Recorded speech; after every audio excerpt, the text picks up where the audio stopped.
ऐसा इसलिए कर रहा हूं कि शिवसेना सचमुच अगर इस चरित्र के साथ आती तो शायद ये कहा जाता कि नहीं भाई उद्धव ठाकरे अब चीजें बदल रहे हैं, वो आक्रामक नहीं होते, उनके लोग गालियां नहीं देते, उनके लोग सड़क पर मारा पीटी नहीं करते, उनके लोग तोड़ फोड़ नहीं करते। लेकिन उद्धव ठाकरे तो मैं आज भी ये मानता हूं कि बड़े भले व्यक्ति हैं, वो मन से ठीक व्यक्ति हैं, लेकिन थोड़ा जिद्दी हैं, अपनी जिद में वो पार्टी ले डूबे। और उसके ऊपर आ गए एक संजय राउत, जिनके बारे में शिवसेना प्रवक्ता कह रहे हैं कि वो सुबह सुबह बाइट देते हैं। वो सुबह सुबह बाइट नहीं देते हैं, प्रतिदिन वो शिवसेना को थोड़ा 2 इंच नीचे गाड़ देते हैं।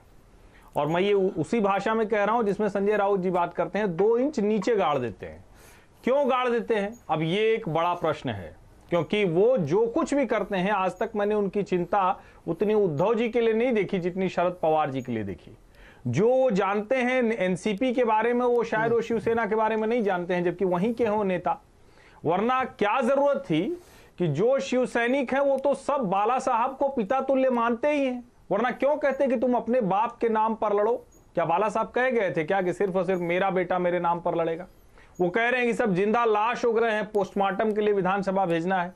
उनकी धमकी का तरीका थोड़ा अलग है, लेकिन बहुत ही स्तरहीन तरीके से वो बहस ले जा रहे हैं। और यहां दूसरी बात है, शिवसेना का ये चरित्र रहा है, लेकिन शिवसेना का ये चरित्र किन मुद्दों पर रहा है? पाकिस्तान के खिलाफ जाके पिच खोद देंगे, किसी ने कुछ उल्टा सीधा किया मारपीट कर देंगे। एक समय में उत्तर भारतीयों के खिलाफ वो गुस्सा निकलता था, लेकिन ऐसा कभी हुआ क्या कि मराठी मानुस के सामने खड़ा है, शिव सैनिक के सामने खड़ा है? ऐसा तो तब भी नहीं हुआ जब छगन भुजबल और नारायण राणे चले गए। और एकनाथ शिंदे जो सवाल खड़ा कर रहे हैं कि छगन भुजबल ने तो गिरफ्तारी करा दी थी बाला साहब ठाकरे की, ऐसे लोगों के साथ उद्धव ठाकरे खड़े हैं। मुझे लगता है कि ये जो कुछ हो रहा है, अब वो बात बहुत आगे निकल गई है। ये छोड़ दीजिए, आनंद दुबे जी कहें, संजय राउत कहें, उद्धव और आदित्य कहें, लेकिन सच यही है कि अब उनके पास न नंबर है, न उनके पास शिव सैनिक हैं जो सड़क पर लड़ सके, और न ही उनको शरद पवार का उस तरह से समर्थन हासिल है। मैं दोहरा रहा हूं, न ही उनको शरद पवार का उस तरह समर्थन हासिल है। संजय तटकरे जी बहुत मासूम भाव में बोल रहे हैं, अरे जासूसी थोड़ी ना करनी होती है सबकी, सरकार चलाने का एक बहुत बेसिक प्रिंसिपल है।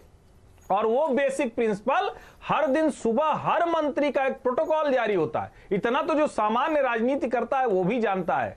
प्रोटोकॉल में पता होता है कि कब कौन कहां जा रहा है, किससे मिल रहा है, क्यों मिल रहा है।